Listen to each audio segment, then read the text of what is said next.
Hi everyone, welcome to Kirk's Grocery.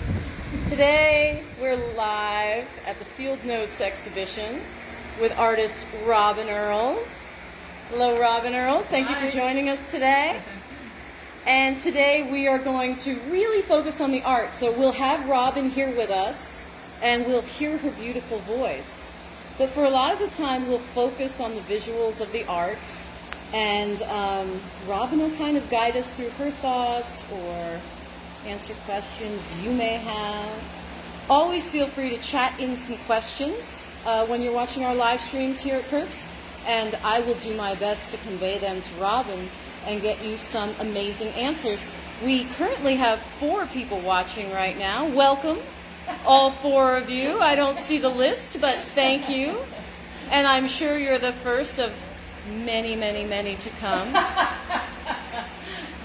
right, and so this exhibition is called Field Notes, Robin Earles. It's up right now. It's up through September 17th, and Kirk's is open Thursday through Saturday, 5 through 9 p.m., but you really, truly can always call and make an appointment. You really can. Don't feel like that you have to be the most special person in the world.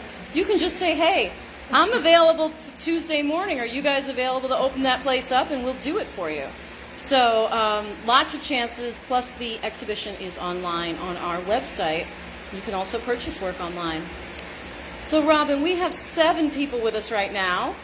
7? Yeah. That's great. So percentage-wise, we've really jumped up. Oh, we went down to 6 when we said 7.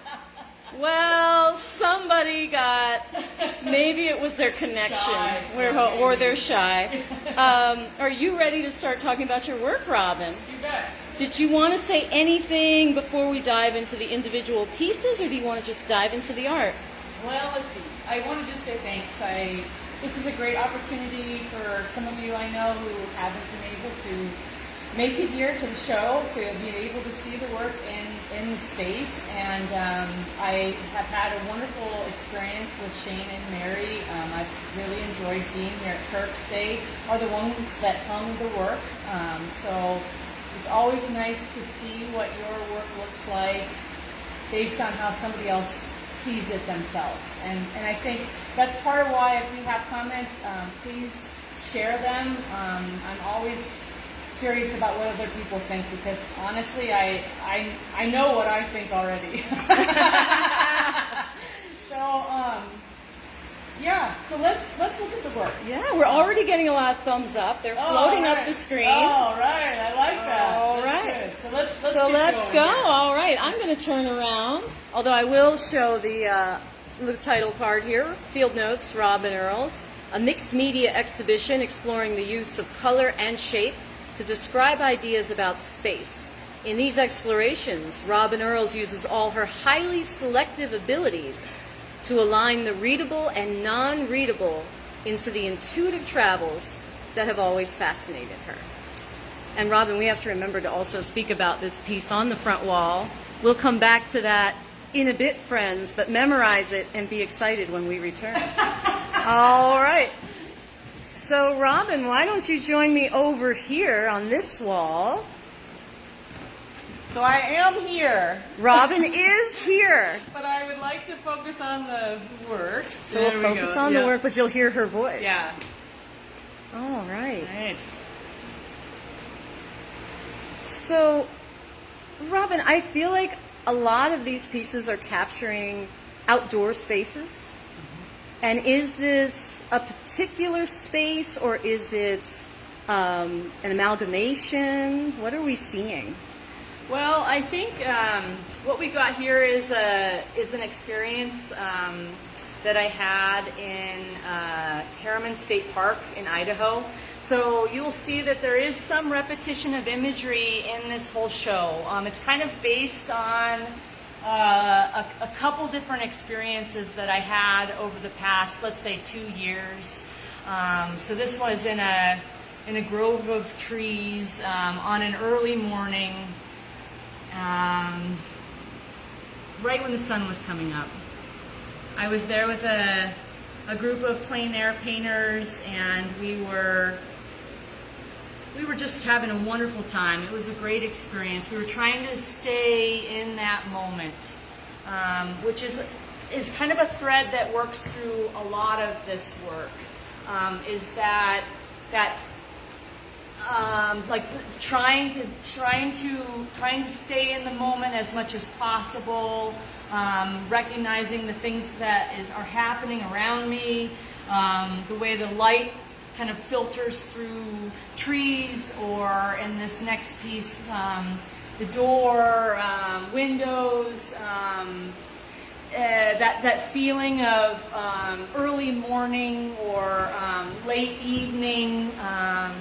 So these next couple pieces are all work that are kind of more the works that I've been doing in the last couple months.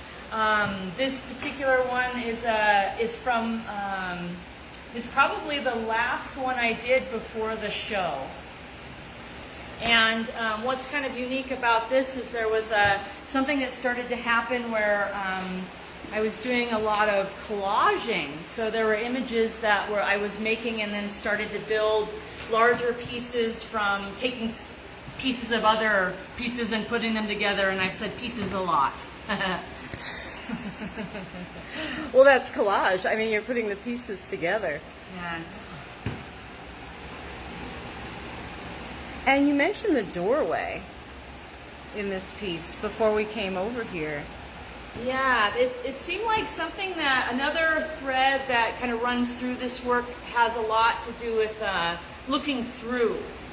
I started thinking about that idea of looking through and what that meant, or looking around and through. And I started to be really attracted to doorways and windows and spaces in between things. And what spaces is it the literal space in between, or are there is there a certain category of spaces in between that fascinate you? That's a good question. I think for me, a lot of times things start with the literal. I like to work from direct observation with places and experiences that I have right in front of me, and then trying to sort of grab onto or consider how important each part of that experience is or isn't. And then I think through the process of understanding, I start to sort of drop away from the literal. Sometimes not enough, and other times maybe too much. I love the way you're so playful with the representational and the abstract. I feel like there are some pieces where, the line is blurred in a way that just makes you so inquisitive as a viewer. You just want to keep trying to identify where your point of departure was from what you could see, what you were observing, and just sort of a love of the shape and the shadow and the color. Yeah, it seems like working with light and shadow has been it's been really a good thing for me, because I feel like with light and shadow, those things that are literal all of a sudden become not so literal anymore, and there's space changes in the shadows of things, and there are unknowns and things that we just kind of think we see, and then I also with this grouping, maybe we could sort of show the grouping. All of this has been done on hand-printed or handmade paper with ink, and I found that working with ink and some gouache, that material also, there's a little bit of mystery in it a bit, where I sometimes, I'm very direct with how I want things to play out, and then other times it starts to kind of work on its own, and I have to let go of that control and let it do what it wants to do. And I think that's somewhere that I want to continue to go with my work, is just that idea of recognizing that I don't have to have control over everything. And what is it, like, when did you become when did you make ink one of your predominant mediums? Well, that's a great question, Mary. So in this particular piece here, this was actually one of the earlier pieces where I would go out on location, and I would start to I would stand there with my easel, and I would try to, there was just so much chaos in front of me in terms of landscape and trees and wind and sunlight in your eyes and bugs running up your legs and sticking in your paint, and it's like, you know, you're trying to sort of simplify things, and so I started to just think about black and white as a way of simplifying, and then I realized that there was more. The ink had kind of a mind of its own, and I could let go a little bit more, and there was a variety of different. I mean, this was the one that started to work, and there was probably, I would say, a year or more of pieces that were made that I didn't feel like I gathered enough information, which is part of why this idea of field notes in terms of the name of the show had to do with this. You go out on location and you're there with other friends and you're trying to sort of figure out how to capture that amazing moment that you feel when you're out there in the field. And sometimes you go home and you didn't gather enough, and so then you try it again, and you try to sort of think, well, maybe I need a little bit of this or a little bit of that, and then you go home and you realize that once again maybe you gathered too much that time, and so it was a matter of kind of give and take, I think. And with this particular one, I felt like I got home and was like, yeah, there's something about the flow of this that works. And I got really excited about it. So let's go over here to this area, because I think that a lot of what this grouping on this wall are all I'm going to back up so we can see them all now. Yeah, that's a good idea. So this grouping on this wall were all kind of made from that black and white piece.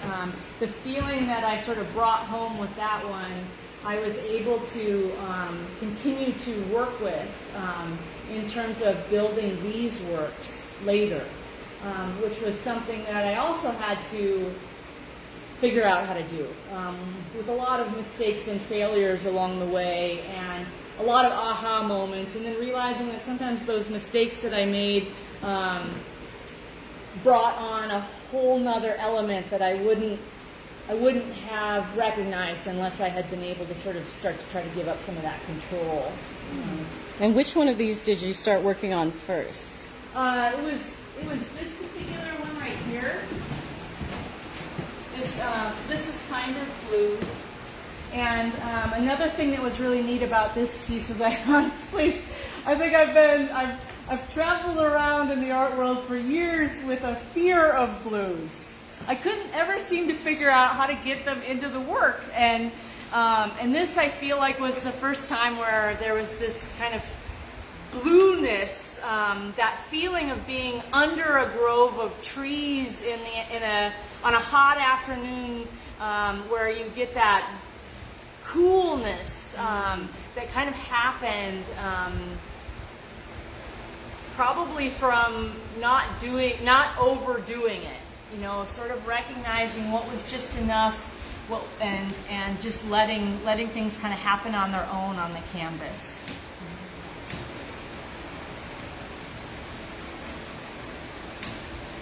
I love the light that hits this camper right here. It always catches my eye. It's always like it anchors the piece for me a little bit. That's a good word, an anchor. Having something that kind of pulls you in. And then a place where you can rest your eyes too. And you've gotten a lot of little hearts and little thumbs up on this piece since we've been talking here. All right. And of course the thumbs up are blue. so they complement the Color work coordinated. quite well. And I love the textures in this piece. I mean, now I think the audience can see a little more of what we see here in person. I love the textures. And are they additive? Are they subtractive? Are they both? Yeah, they were, I think everything starts out as additive, right? Because you start with this like blank canvas and you're like, oh man, what am I going to do here, right? But then, and it was, I don't know, that history, that layering of this work is important. So actually a lot of this texture, this came from a painting that was, a couple paintings that was done before this one.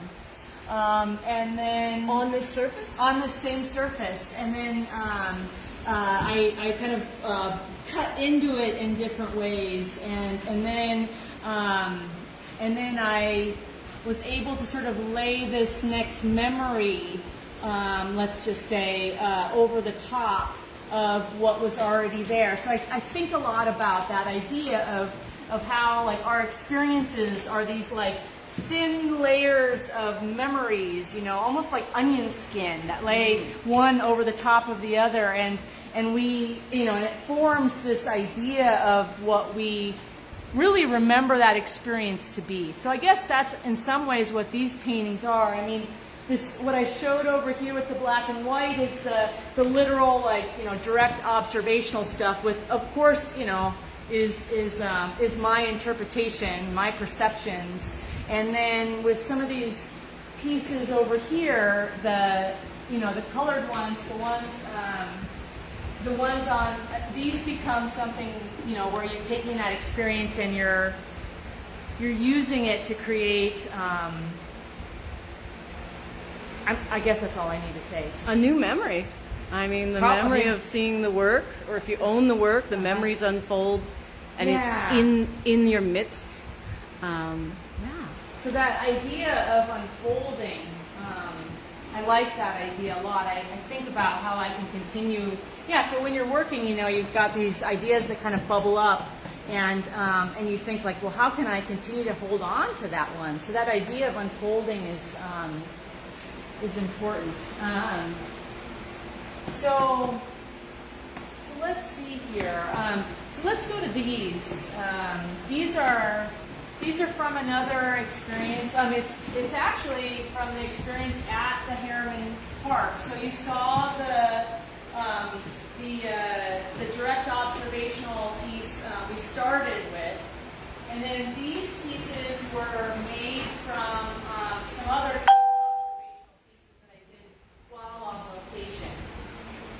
And at this point, I was starting to understand more about just how much I needed to bring home with me in terms of those field notes in order to sort of use those things to make other works. And that's part of what you kind of are seeing here. And I see the repetition of forms, you know, this house shape I see throughout this exhibition in so many ways. And is it the same building, or is it a shape that resonates for you as well? That's a good question.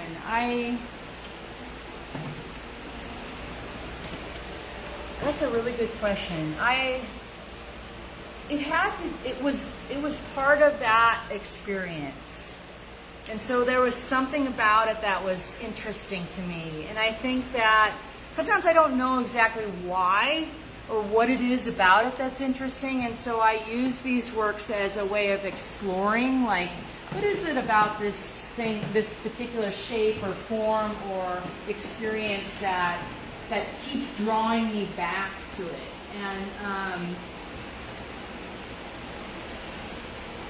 And I do this as there's a way of experimenting that I can use. Sometimes when I have a repetition of form, I can start to experiment with other elements in a way. I can let go of having to sort of figure things out, right? with my composition, and I can start to think about color or materials in a way that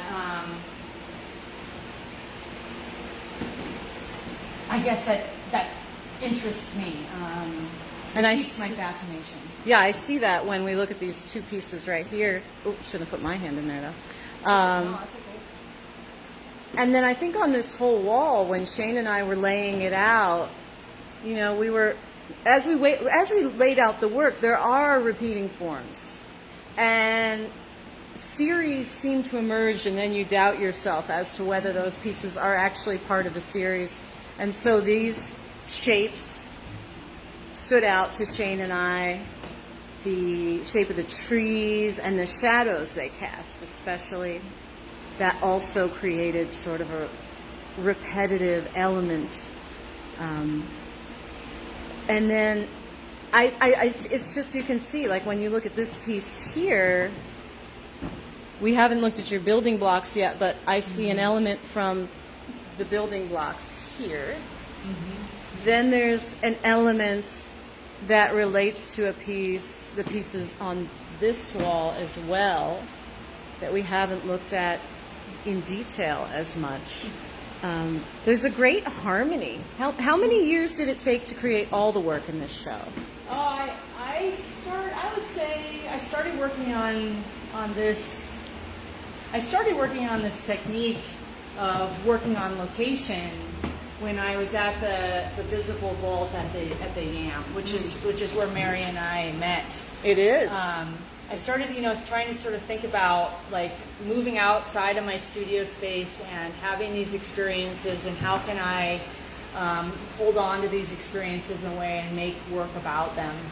And but I think this body of work for the show, I think really started in 2020, and it happened to be, it's like I happened to be in a situation with a small group of like-minded people, with artists, and we were working together, and all of a sudden it just clicked.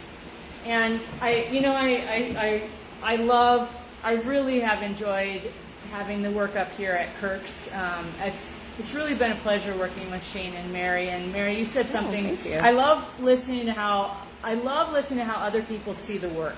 And just in this conversation with Mary, she said something about doubt, that I doubt. And I think that is so true. I never thought about it like that, but it's really true. I think that sometimes my strength is in doubting. It's like, and I think we, a lot of times as people who want to become artists, like we think we got it all, we have to have it all figured out before we even start the adventure. But I'm starting to recognize that that's not the case. It's going to take me maybe the rest of my life to sort of figure it out, and that it's okay to feel a bit of doubt about what you're doing.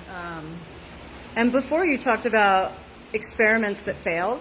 Oh, yeah. And how you were learning from all the failed experiments. And, some artists, I think they don't feel comfortable mentioning that aspect of the practice, right? Yeah. They just pretend they showed up and, hey, everybody, look at this. This just pops into life, right?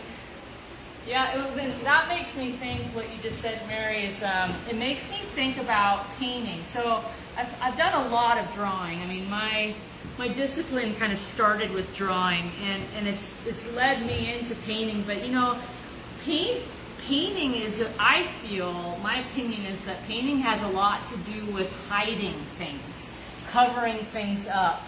And I love that with painting too. Yeah, it's so easy. Making things invisible, Yes. and then you ask yourself as an artist, why am I creating a visible work full of invisible things? I've asked myself that question, yeah. I love that idea. We have a chat in here from Laurel Ann. She says, I just love the study of the shapes, contrasts, and color. Oh, thank you, Laurel Ann. And this piece, which is called Patio Rodeo, I think really does capture the study of the shapes, contrasts, and color, especially color. I mean, just your use of complementary color in this.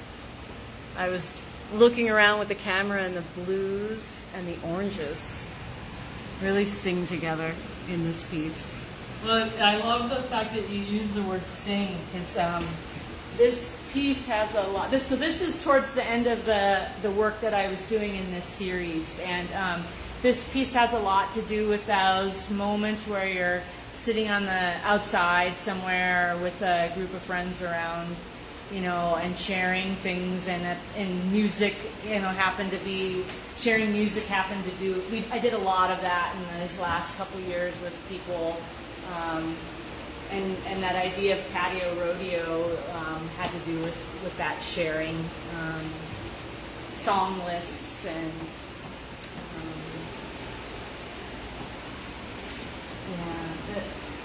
So we didn't pay too much attention to these two pieces over here. Is there anything? Oh, we kind of made that transition over from the other work. We looked at this first one on the right, but we didn't really spend time with these two. Is there anything in particular that you'd like to share about these, about how they fit into? I mean, I feel like you've been telling sort of a linear narrative about how you've, developed this way of seeing, this process, the media. Anything that you want to share about these two? I know I find it just so, I don't know, this one I'm just so fascinated because it kind of breaks the color scheme a little bit from a lot of the others. And the texture to me is more consistent. This look right here, where you have these small shapes in white that are revealed, I feel like there's more of a consistency to it. And so the overall look of the work is slightly different than the others. That's also why we hung this one in the center too. What is the process to get this type of mark? So I think sometimes art can be broken down into this idea of adding, subtracting, multiplying, and dividing. I know most artists I know are like, I don't know if I want to talk math here, but math seems to play a part sometimes. And so what started to happen with this group is this real love of a reductive, subtractive quality. So, figuring out different ways of taking away imagery, right? And even thinking about that in terms of memory, right? Our memories, as the moment passes, there are bits and pieces that start to sort of break off from what we remember from that experience. And I think that, finding a way, a painting methodology that also you're actually literally doing that here, right? Like I apply, I add, I'm in that moment and I'm making it, and then I step away and I step out of the studio, and the next day I come back, or maybe 10 minutes I come back and I start to take away from what is going on there in a way, and then I add again, and so it's like you're literally living that experience, using your materials in that way, so that you're in that process. And I think that's where things really come together when you can get yourself into that moment where you are literally doing that process. So the other thing that kind of happened with these, you can sort of, since we're looking at this wall, it's like with this one and this one, is that I started thinking about that idea of pairing, like having things that like came together, like buddies, or and so you can start to see that there are connections that are being made that way through the work too, where are they, you know, that they work together. But then for me, I always wanted them to try to be strong enough that they could stand on their own as well. And I think that became a way of kind of rejuvenating, getting back into the work, is sort of thinking about different types of relationships, I guess, that you can have with the work. Yeah, there are so many relationships. Should we look at the building blocks? Yeah, let's look at the building blocks. Because this is a whole, for those of you who've been to Kirk's, Robin has the whole bookshelf here, and it's filled with her building blocks. There are two pieces that are not building blocks, the larger pieces on the top shelf, those two right there. The others are all part of the building blocks series. Yeah, so then I'm glad we're bringing this up because, so when Mary introduced me to the space, right? So she, you know, we're looking around, we're talking, and Mary says, do you happen to have any sculpture? Do you work in sculptures? And I was like, sculptures, you know, I'm a pretty two-dimensional artist, as you can see. I work with, you know, the illusion of a three-dimensional space, but on a 2D surface. But I was like, I want sculptures, you know? What can I do to make sculptures? And so this was something I had kind of been working out where I would pull one off, but they are all so well secured. There are people. We hope so. There are people in the show that it was weird. There's something really, like, people haven't touched these. Like they kept, because I would see them like hold their hand here, and they would, oh, I'm not supposed to do that, or they would grab. I saw them actually literally like grabbing them and then like realizing that I cannot pry this off. So it was really funny. There's something about this I found. You know, you have a lot of experiments and you never know how they're going to go, right? But this one has been really fascinating in terms of the audience, you know, and seeing how people respond to things. And there must be something really special about that shape, you know, that you feel like you want to clutch and hold to you. Yeah, so this was definitely a collaboration with Mary's idea. I didn't even mean to spark that idea, but I love that it just took hold. Because you can hold them in your hands. You can hug them. You can cherish them. Yeah. So I see, this is the good thing about being behind the camera. I could see some people's questions. And you can see what Jody just wrote in. Yeah. So she wrote, in many of your stories, the paintings start as an experience with others, yet your paintings are void, oh, I like that word, void of humans. Can you talk about your ideas of depicting experiences in spaces? Oh, yeah. There are no humans in this whole show. Well, there's a skull. That's it. That's it. That's it. So I think that's a great question. I didn't know exactly what it was. I was really attracted to the idea of trying to capture three-dimensional space on a two-dimensional surface. I think that's where my exploration started.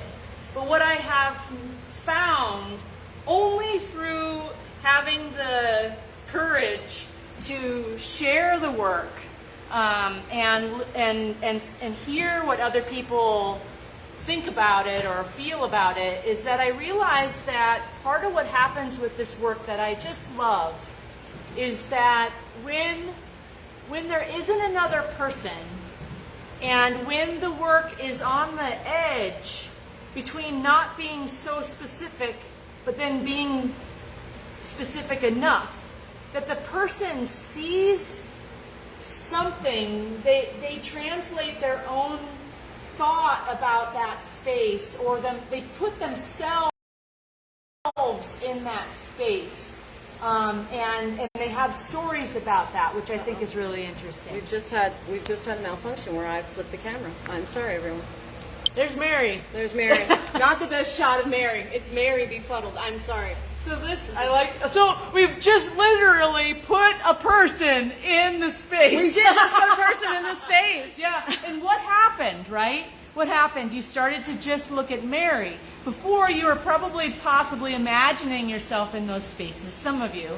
Or you were saying, oh, I think they might relate to something that I remember. I remember camping in a place like that before. Or you were looking and you were thinking about patios. But then when you saw Mary, what happened? Or what's happening right now when you're looking at me, right? You're looking at things that have to do with me, and you might not be actually listening to things that I'm saying.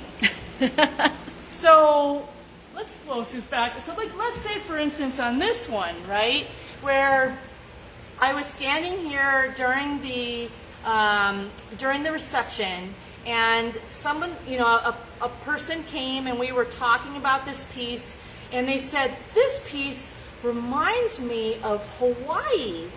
Oh. And it was like they were literally putting themselves in something about it, like memory of their. I've never been to Hawaii, so it was like something about the piece brought them to that moment of them being in Hawaii.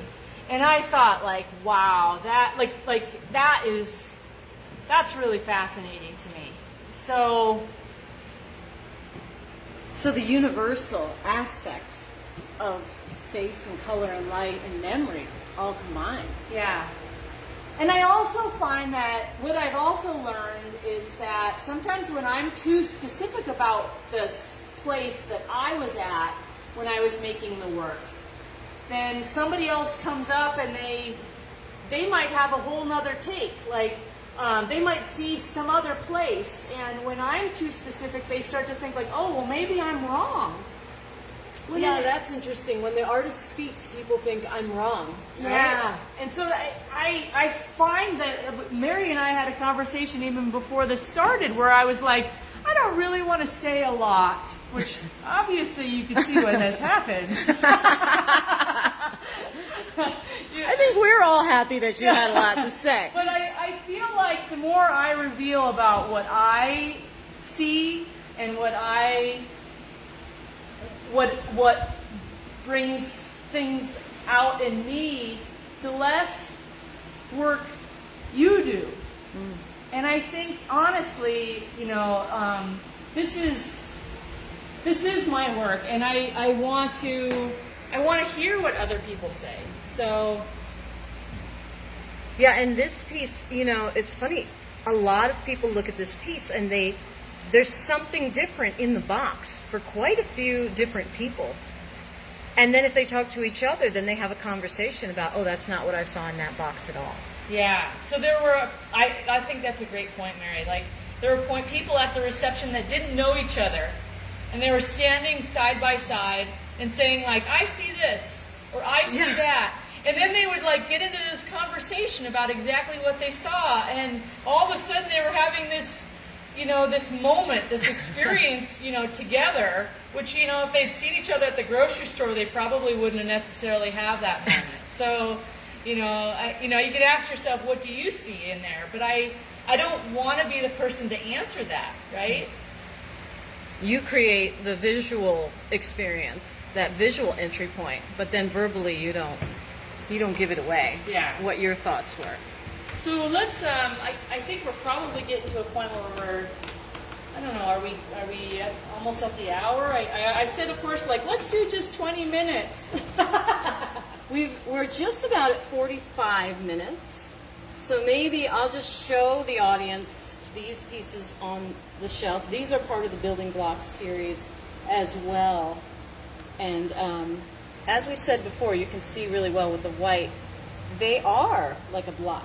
They stand up, or they can be hung on the wall as well. Here's another box here in the corner at an angle for you to explore. So, Robin, we have two other pieces, three, the front wall and two other pieces. Where would you like to go next? Well, let's go over here to the front wall. But can we look at this piece maybe? pan outward, like can you see, like if you stood here, could you see this piece and that piece together? Let's see. Let's do some panning. All right, so I need to stand where you were just standing. So you want to take a look at, if you open the door, I'll back out. Okay. So that we can see that, the one in the center there and the one on the front wall. Okay. If you could open We the had door. to lock the door because people were trying to get in on this. People love Kirks. People want to be in a live stream with a Robin Earles, and we had to tell them, hey, not everyone can be in a live stream with Robin Earles. You have to just watch it. Oh, I'm pretty far out on the street. She's far out. I am. Wow, here I am, Yeah. out in the street. But I do have them both in the frame. Is this what you were looking for, Yes. Robin? So this also shows how great it was to have Mary and Shane put this up, because they saw things like there's a pairing between those two pieces, but I love that they weren't on the same wall. Even though how they're shown, they kind of look like there could be a pairing or a connection between them, even though they're on totally different walls. And I think this also had to do with that idea of memory fading, these experiences that I had, while here in Montana. And Dorsey, she says she loves that you included our Harriman trip. Really nice growth in your work. So Dorsey was one of the plein air painters that I was on the trip with. Hi, Dorsey.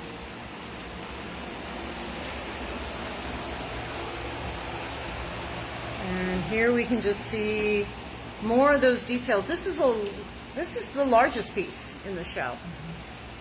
So there's a lot more room for us to get in with the camera and show you really nice details, how Robin uses color, addition, subtraction, multiplication, division. I assume you mean division of space, but I like to think it's more abstract than that. I like to think you're using division in some way I can't even comprehend. I like to Probably. think. Yeah. So one thing I was thinking with Dorsey, I was thinking about maybe this is a good wrap up too, is that when I was on the trip with Dorsey and some other plein air artists, painters, there was something that happened to me on that trip. So while a lot of them were working on these, beautiful sunrise, sunset, outside experiences, I started to turn away from a lot of those things that were happening and started to focus in again on these moments, peeping in on Dorsey inside the inside the cabin in the morning, drinking coffee or washing her hands, and I started to realize that something had shifted in my work, and that after let's say 2-3 years of really working a lot outside on location, I started to have this desire to be inside and to start to sort of think back again about interior spaces, and so that brings me back to some of these pieces, which is like things that I'm started to do now, where I'm kind of back. I think that direct observation is really important to me, but I also feel like there's something about the intimacy of being in those spaces that don't necessarily have to be inside, but maybe, especially when they're maybe in the edge of being inside and outside, but maybe I was totally immersed in the outside before and it was too much. So maybe what I'm looking at, and you get to hear my processing, is that maybe I'm interested in that space, once again, that space in between, of being inside and outside, and what does that mean, and what does that, this idea of space has, it's all over my mind. It really consumes me, this idea of trying to sort of work with work with what that means, that space. And as you can see, I'm just trying to figure it out. So. And it is interesting, like, also what transpires in spaces that lie in between the indoor and the outdoor. The patios, like you said, Yeah. the windows, the doors. And I apologize, Kirk's gets a lot of glare But from see, look, windows. this is perfect because, like, you can see the windows of Kirk's, like, in this shot. So it's like another layering, like over the surface of that layering. And so this is a collage piece. And look, you can see our shadow shapes, and there's something about that transparency, that looking through, that translucence, that's interesting, you know, that's fascinating to me. And so this is maybe a very good place to end, because it might be the beginning of the next series. And if you're local, come by and see this piece without the glare as well. You can have the magic of what I call, we just had a John Lodge moment of realizing that everything is contained within the moment, you know, not just the piece, but this moment, which is why it's great that it's a live stream. Yeah. Even if you're watching this pre-recorded, hey, we still feel live. And I hope you do too. I think that's a great place to end, in the fact that the more we value the moment we're in, you know, the deeper the connections, you know, that we have with the people we share those moments with. Oh man, I think I'm ready to end there. I think that's a good ending. So thank you, Robin. Thank you. I'm going to remind everyone one more time, this show is up until September 17th. Kirk's is open Monday through Thursday, 5 to 9.